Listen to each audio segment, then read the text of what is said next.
leaving the administration's office here because Allie is officially done with the school year. So we don't start here until like September 10th, 11th. Normally it's like the 7th, 8th, or 9th, but Allie's birthday is on the 9th, so we start her after that. So, and then we go till about usually June 16th. However, this year we had family up, so she took a week off. So she had to make up that week this past week, and then she had to take the test, the California Achievement Test. So there's the SAT test and then there's the CAT test, but she just takes the CAT test. And we did have to pay $25 for her to get that test and take it, but they do everything online for you. You just print it out and bring it to your administration's office. Pretty cool, right? And the IHIP, I think that's what it's called. That's what I've been calling it. You, through timeforlearning.com, you just, you do all that. But they have all the tools and everything to write, not write that all out, but type it all out and print it all out to bring it to your administration's office. I'm telling you guys, homeschooling Allie was one of the best decisions we could have made for her.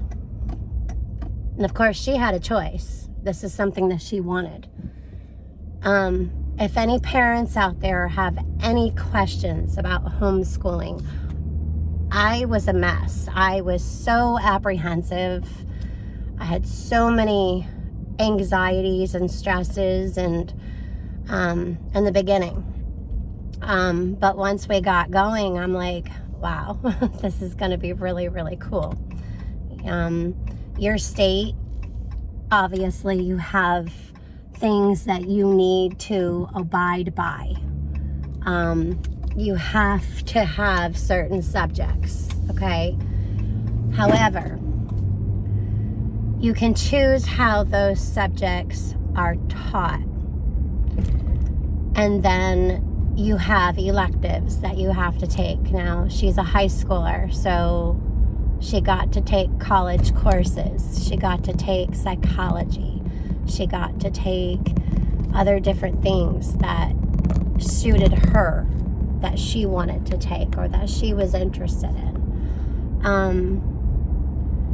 You get to do field trips. You get to do all kinds of stuff. You get to do different kinds of learning that they're interested in, as long as it meets your administration's state's guidelines.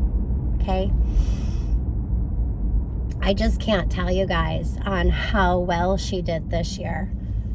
I mean, her test scores were off the charts. They were so good. They were so good. Now you can, at the end of the year, if you can't afford to pay the $25 for the achievement test, okay, you can have them go to your local school and take them there. But we called and talked to the administration, and we got the okay to administer the test ourselves, which was a blessing, I'm telling you. And it was really cool. So you don't have to both sit there with your child, Bigfoot sat with her and did most of it because, well, Bigfoot, he likes that kind of stuff. Me, not so much. I have a hard time sitting too. But I did ask him if he wanted me to sit there for a while, but you just need a parent present when they take the test, or the administrator. So yeah, I'm very proud of her. We had our apprehensions of maybe she wouldn't do because public school was not, it started probably in 4th grade where things got hairy. Then we started kind of homeschooling her through the school part of the school year. And this is our 4th year, but this was our first year fully homeschooling, using a curriculum outside of the public school system.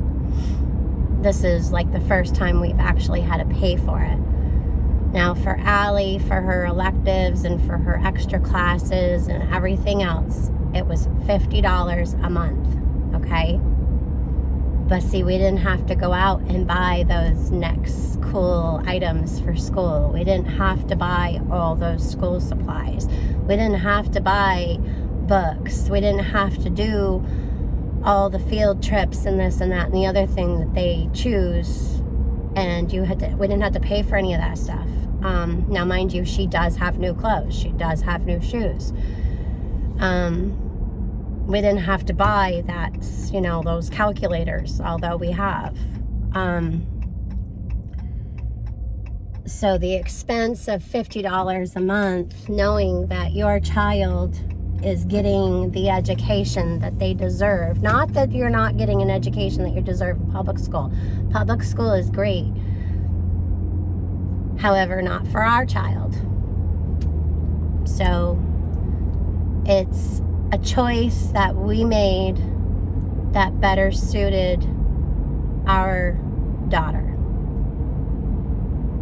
And I'm grateful for Bigfoot for taking the time and doing all the write-ups that he did. And then those mornings, I just go to the administration office 4 times a year. So you do it quarterly. So when your child would normally get a report card, you go on this website and you print everything that they have out, which is just takes some time, okay? But there's ways that you can copy and paste and go to the next page and just fill it all in. You print it all out. It's not a big deal. Initially, all we had to do was write a paragraph, your child's name, grade, school, district, and your intent to homeschool your child, sign and date it, and they get back to you. They mail you all the paperwork. You fill that out. You turn that in with your IHIP, which is what is your child going to be learning, and then you do that quarterly. Without, you don't have to add the intent that you're homeschooling anymore, because obviously you are. But it's easy. It's really easy. I mean, you have another child in your home, they could write it up. Seriously. I mean, don't do that, because a parent needs to do that, or a guardian. But guys, I'm telling you, and to watch her, sometimes she couldn't sleep, and she'd get up at 3 a.m. and she'd start school, and she'd be done with school by 8:30 in the morning. And there was this one time in particular that I said to her, okay, cool, what are we gonna go do? And she's like, well, I don't know what you're gonna go do, but I'm going back to bed. I still think that's hilarious. So, yeah. Trying to wave this person on here. We have a four-way stop here now. But yeah, I just wanted to get on here and kind of share my excitement. I know that Bigfoot's excited too, and I know Miss Allie is excited. Now tonight, our middle daughter was supposed to graduate last year, but instead, she wanted to, I'm just gonna go ahead and say this, she wanted to screw off. So she's graduating today. Friday, June 24th. We are going to her graduation tonight at 7 p.m. Eastern Time, and we're very, very proud of her. Kids do what they do. She screwed off, and well, you can't go back. So, but she made it right. She made it right. She did what she had to do, and she will be turning 20 in July, and she did it. So I'm going back home to where Jeff is back, and he's tearing down a bunch of trees at my friend Mandy's house. So that's exciting. So So it's pretty loud at home. So I didn't mind getting out and going early to the administration's office. The door wasn't even unlocked yet over there, but they let me in and they knew who I am. So she just let me slip it in there, like, here. She's like, okay. So anyway, I'm gonna go back home and listen to these trees. Yeah, got a crane. Got the crane out. Alright, everyone, I know it's loud out here, but this is why we don't kill all the pests. See, that's a wrecking ball bug eating a tomato worm that was on the cow.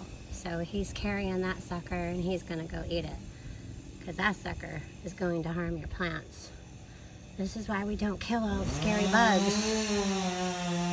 Pretty cool, huh? Yeah. So you let them do your dirty work. So they have that ball on the back of them. This is a smaller one. And they go around and go boom and knock their prey out. And, well, then they obviously carry it off until it stops moving and they eat it. So that, my friends, is a tomato worm. They get huge. You do not want those. So, thank you, Mr. Wrecking Ball Bug. So now I'm going to be on the hunt, because where there's one, there could be more.